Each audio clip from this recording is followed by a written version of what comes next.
I love you. It's good to be home. Thank you, everyone, for coming tonight. About a year and a half ago, my husband came home from work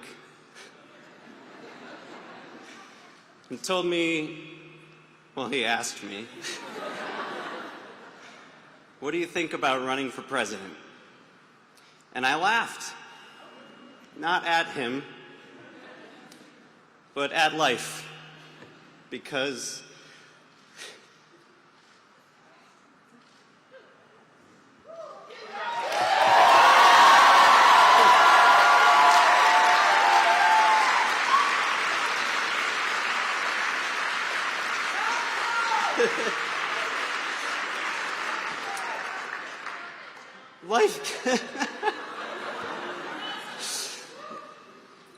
life gave me some interesting experiences on my way to find Pete. And after falling in love with Pete, Pete got me to believe in myself again.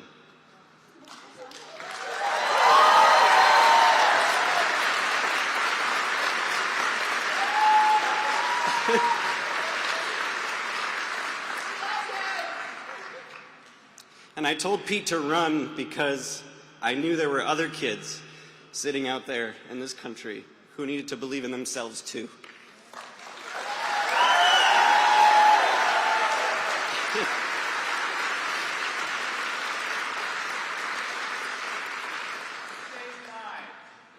Yes, we did.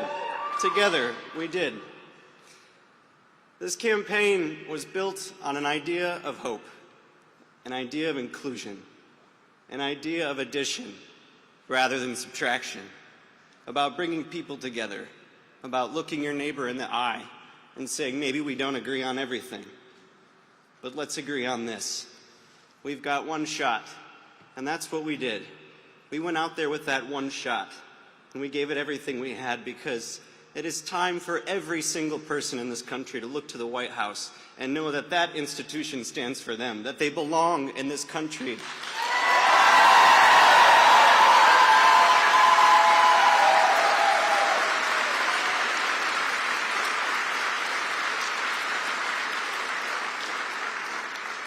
It has been an honor and a privilege to share my husband with the rest of this country.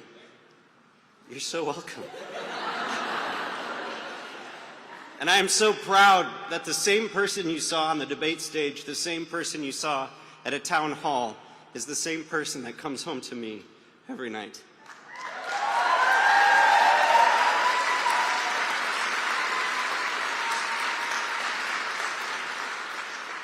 For those of you who know me, you know I'm usually not short with words, but tonight I will be.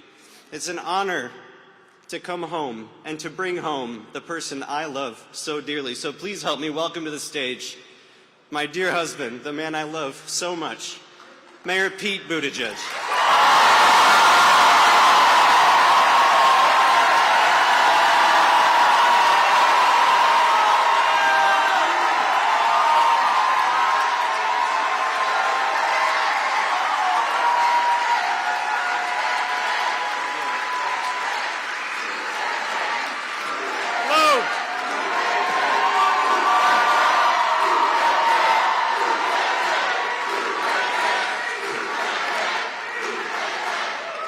Thank you so much.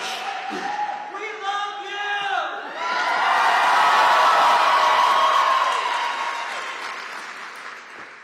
you! It's so good to be in South Bend. Sometimes the longest way around really is the shortest way home.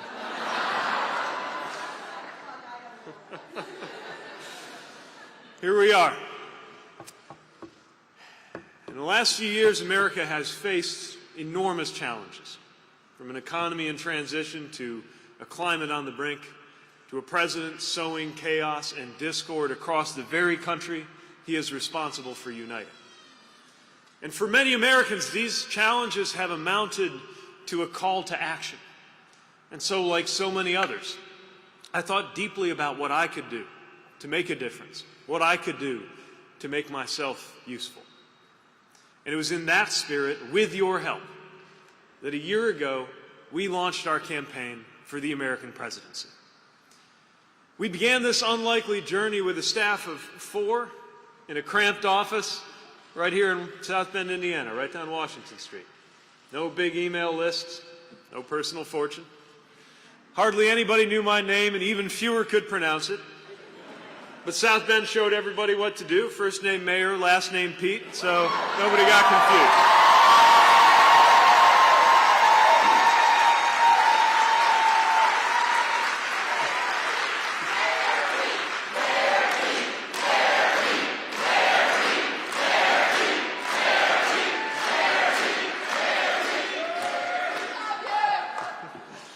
But by every conventional wisdom, by every historical measure, we were never supposed to get anywhere at all.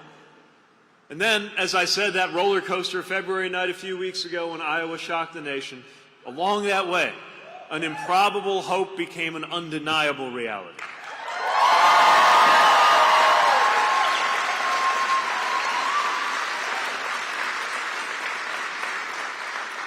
In a field in which more than 24 Democratic candidates ran for president, senators and governors, billionaires, a former vice president, we achieved a top 4 finish in each of the first 4 states to hold nominating contests, and we made history winning those Iowa caucuses.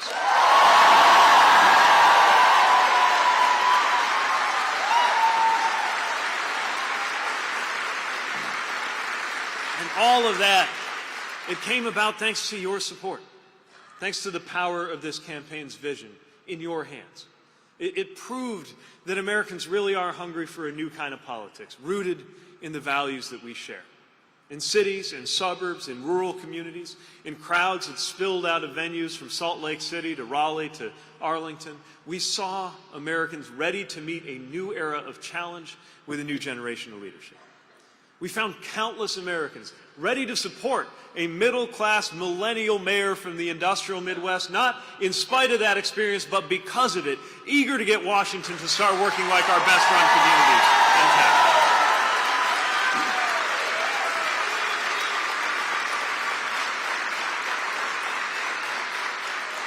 In a divided nation, we saw fellow Democrats join with independents, and yes, some of those future former Republicans, to choose a different politics. To choose a politics defined not by who we push away, but by how many we can call to our side. And we sent a message to every kid out there wondering if whatever marks them out as different means they are somehow destined to be less than. To see that someone who once felt that exact same way can become a leading American presidential candidate with his husband at his side.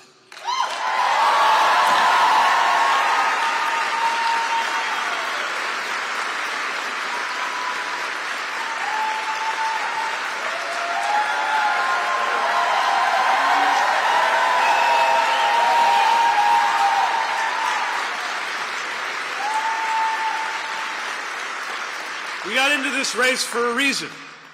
We got into this race in order to defeat the current president and in order to usher in a new kind of politics. And that meant guiding our campaign by the values we like to call the rules of the road. Respect, belonging, truth, teamwork, boldness, responsibility, substance, discipline, excellence, and joy. And every decision we made was guided by these values. One of those values is truth, and today is a moment of truth. After a year of going everywhere, meeting everyone, defying every expectation, seeking every vote, the truth is that the path has narrowed to a close for our candidacy, if not for our cause. And another of those values is responsibility. And we have a responsibility to consider the effect of remaining in this race any further. Our goal has always been to help unify Americans to defeat Donald Trump and to win the era for our values.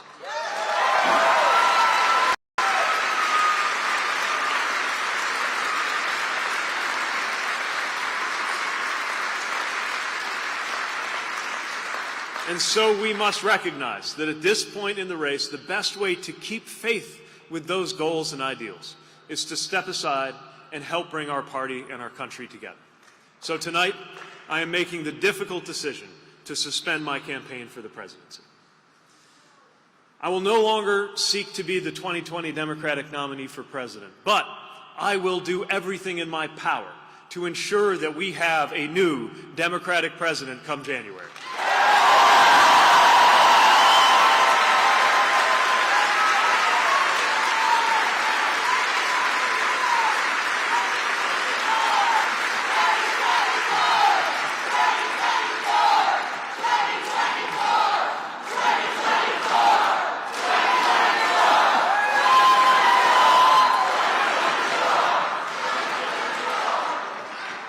We have to, because every time this president brings partisan politics into the management of a deadly serious pandemic, or purges officials who honored their oaths of office by telling the truth, or cloaks in religious language an administration whose actions harm the least among us, the sick and the poor, the outcast and the stranger, we are reminded just how urgent it is that we change who is in the White House. We cannot afford to miss this moment.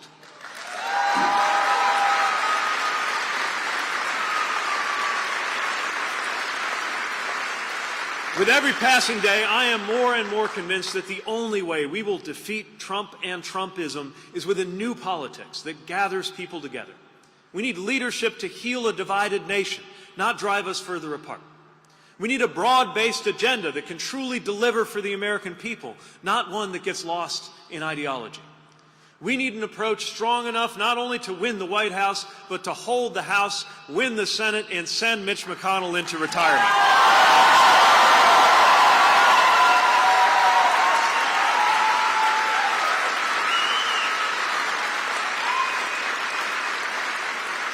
And that broad and inclusive politics, that is the politics that we have attempted to model through this campaign. That, I believe, is the way forward for our eventual nominee.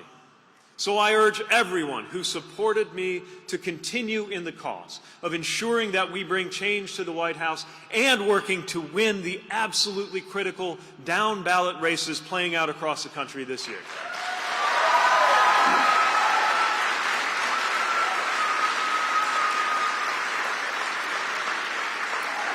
There is simply too much at stake to retreat to the sidelines at a time like this.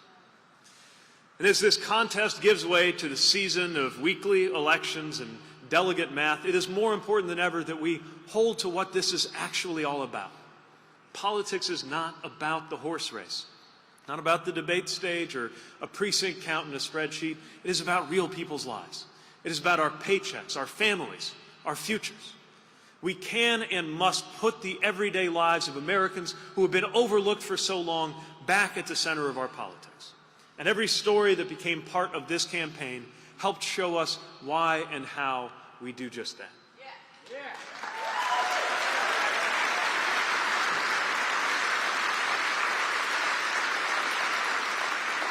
Now, politics is about people, and that is especially true of the people who touch this campaign. To my competitors in a historically diverse field, those who have stepped aside and those still competing, thank you for demonstrating what public service can be.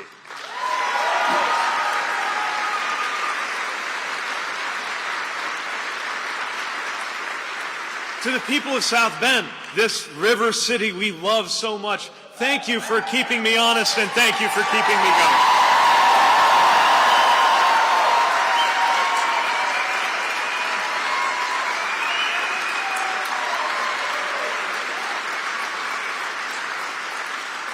And to our Pete for America family, I cannot express how grateful I am to every staffer, every volunteer, every supporter who believed in what we were building.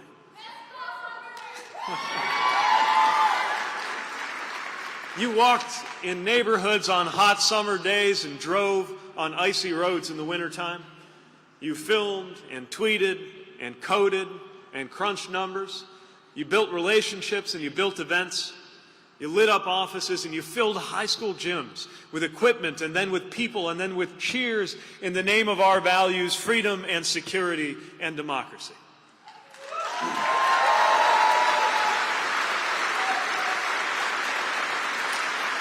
Our contributors, So many of you dug deep to fuel this campaign. Nearly 1 million grassroots supporters who sacrificed financially so that this message of hope and belonging could reach every corner of this country. Thank you for what you gave to make this possible.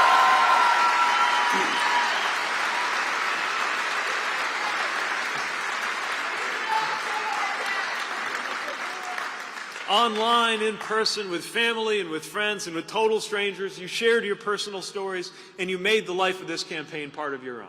What you did and the way you did it was how we could show, not just tell, the kind of campaign we could be and the kind of country we will build. You made me proud every single day.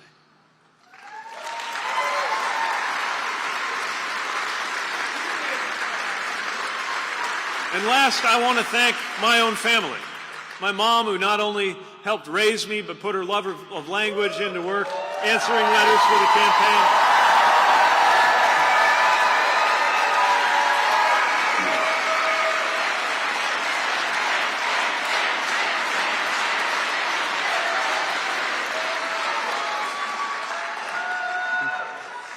My father, who left us just as this was all getting underway, but who's very much here and part of this effort.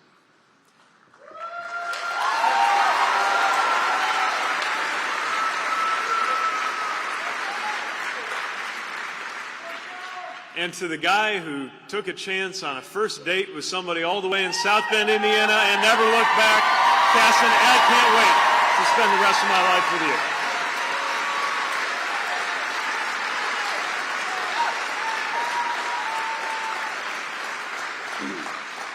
I know that as this campaign ends, there comes disappointment that we won't continue. But I hope that everyone who has been part of this in any way knows that the campaign that you have built and the community that you have created is only the beginning of the change that we are going to make together.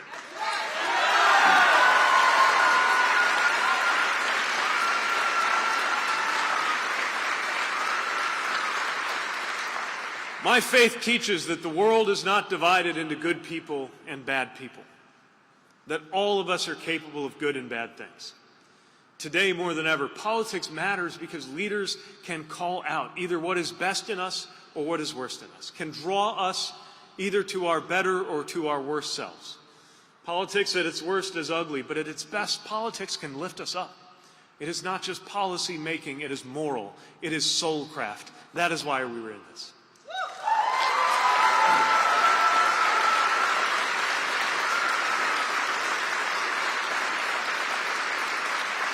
Earlier today, we were in Selma, marching in commemoration of the Civil Rights Movement on the Edmund Pettus Bridge, where I was humbled to walk in the symbolic and the literal shadows of heroes who 55 years ago made America more of a democracy than it had ever been by their blood and by their courage. And seeing those moral giants made me ask what we might achieve in the years now at hand, how we might live up to the greatest moral traditions of political change in this country. It made me wonder how the 2020s will be remembered when I am an old man. I firmly believe that in these years, in our time, we can and will make American life and politics more like what it could be. Not just more wise and more prosperous, but more equitable and more just and more decent.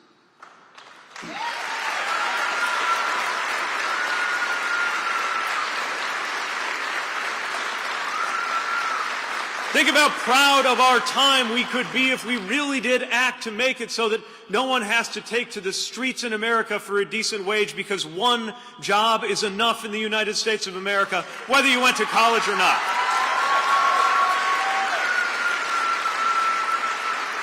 Imagine how proud we would be to be the generation that saw the day when your race has no bearing on your health or your wealth or your relationship with law enforcement in the United States.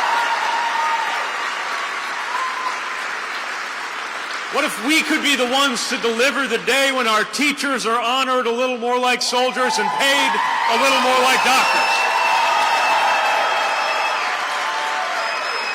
What if we were the ones who rallied this nation to see to it that climate would be no barrier to our children's opportunities in life? The chance to do that is in our hands. That is the hope in our hearts. That is the fire in our bellies. That is the future we believe in. A country that really does empower every American to thrive, and a future where everyone belongs. Thank you for sharing that vision. Thank you for helping us spread that hope. Thank you so much. Let's move on together. Thank you.